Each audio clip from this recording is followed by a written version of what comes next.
Incoming transmission standby. Welcome to the Nod News Network. Lawmakers pass bill introducing tough penalties for violating Tehran's religious dress code. Iran is set to pass a new law threatening tougher penalties for women who refuse to wear the mandatory Islamic headscarf, including prison sentences of up to 10 years for those who participate in protests organized against this rule. The National Parliament, the Islamic Consultative Council, passed the law on Wednesday, voting to apply the new law on a trial basis for 3 years before it expires. Iran's Guardian Council, a watchdog made up of religious and legal experts, must still approve the measure before it is signed into law. The law proposes dozens of amendments to Tehran's religious dress code, in effect for men and women since the 1979 revolution, with more than 70 articles setting out rules and penalties for violators. In addition to the mandatory hijab or headscarf, women will be prohibited from wearing revealing or tight clothing, or clothing that exposes body parts lower than the neck or above the ankles or above the forearms, according to local media. For men, revealing clothing that shows parts of the body lower than the chest or above the ankles, or shoulders will be off limits.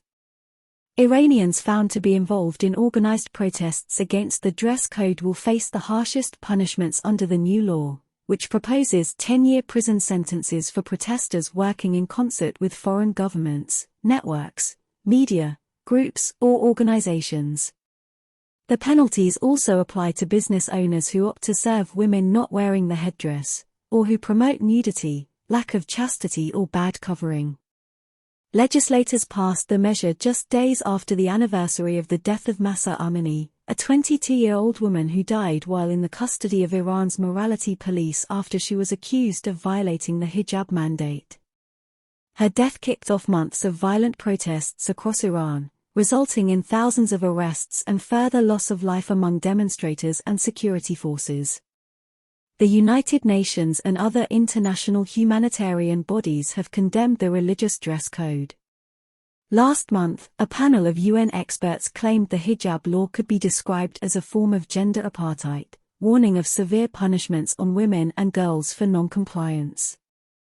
In a recent interview with ABC News, the wife of Iranian President Ibrahim Raisi, Jamil al-Hoda, defended the country's dress code, arguing the rules were crafted out of respect for women and were no different from other dress codes everywhere. "I need to tell you that hijab was a religiously mandated tradition, accepted widely. And now, for many years, it has become law.